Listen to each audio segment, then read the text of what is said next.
সার্ডিনিয়ায় খেজুর গাছের পরিবর্তে পাইন গাছ আছে। আপনি হয়তো সেখানে সারা বছর সাঁতারও কাটতে পারবেন না, কিন্তু আপনি যদি বছরের সঠিক সময়ে যান তাহলে অনেকগুলো সুন্দর সমুদ্র সৈকত পাবেন। আমার মনে হয় এখানে ভ্রমণের সেরা সময়টা হলো মে থেকে জুনের মাঝামাঝি কিংবা সেপ্টেম্বর থেকে অক্টোবরের মাঝামাঝি। ওই সময়টায় পর্যটক কম থাকে, তখন এখানকার পরিবেশ ও পানি সুন্দর থাকে। এখানকার পানির রং খুবই সুন্দর। বছরের অন্য সময়টায় সার্ডিনিয়ায় পর্যটকদের অনেক ভিড় থাকে। সার্ডিনিয়ায় নৌকায় চড়ার সুযোগ পেলে যে কেউ তা উপভোগ করতে পারেন। ক্যারিবিয়ানের মতোই এই দ্বীপটি জলক্রীড়া এবং নৌযান প্রেমীদের জন্য একটি স্বর্গ। সব জায়গায় নৌকা ভাড়া করা যায়। দ্বীপের পশ্চিমে অবস্থিত একটি ছোট্ট বন্দর লা কালেটা, সেখানে একটি সেইলিং ক্লাবও আছে। জিওভানি লুৎসু এর সভাপতি।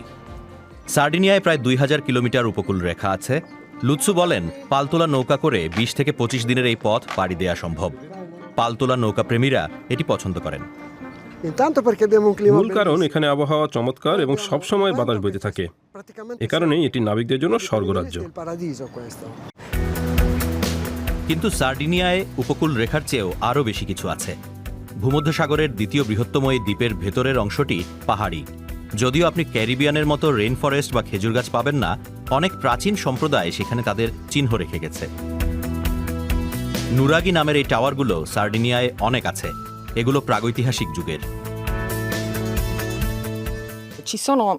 সার্ডিনিয়ায় 7000-এর বেশি নুরাগি আছে, সম্ভবত 8000-এর বেশি কিংবা আরও বেশি। একটি সাধারণ নুরাগিতে একটি শঙ্খযুক্ত টাওয়ার থাকে। এই টাওয়ারগুলো থেকে তারা দ্বীপ এবং আশেপাশের এলাকা পর্যবেক্ষণ করতে সক্ষম হয়েছিল, এবং এই টাওয়ারগুলোতে থাকা লোকেরা অন্য টাওয়ারের সঙ্গে চোখের ইশারায় যোগাযোগ করতে পারত।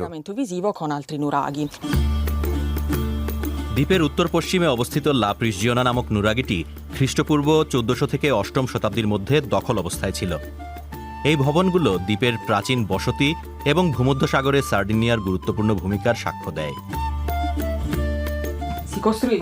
এই পাথরের বৃত্তগুলো উপরের দিকে আরও সরু হয়ে যায় এবং কাঠামোটি একটিমাত্র পাথর দিয়ে ঢেকে দেওয়া হয়। টাওয়ারটি 7 মিটার উঁচু। মৌমাছির চাকের আকৃতির সিলিংটিকে থলুস বলা হয়।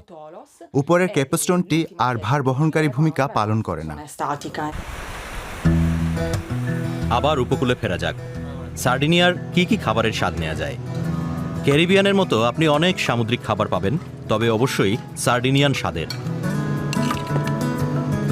এই পাস্তাটি রিসোটোর মতো করে রান্না করা এবং সার্ডিনিয়ান ভার্মেন্টিনো ওয়াইনের সঙ্গে পরিবেশন করা হয়।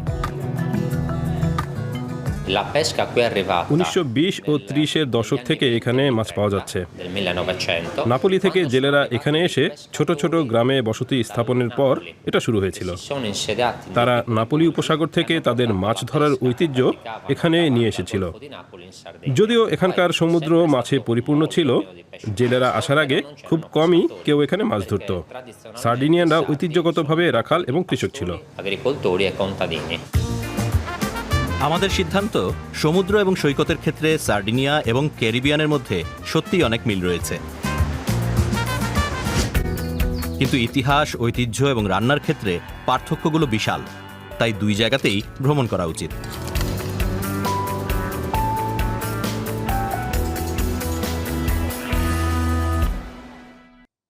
প্রিয় দর্শক, কেমন লাগলো আমাদের প্রতিবেদনটি? আপনাদের জন্য আরো 2টি প্রতিবেদন রয়েছে এখানে। ভালো লাগলে বন্ধুদের সঙ্গে শেয়ার করতে আর আমাদের সাবস্ক্রাইব করতে ভুলবেন না কিন্তু।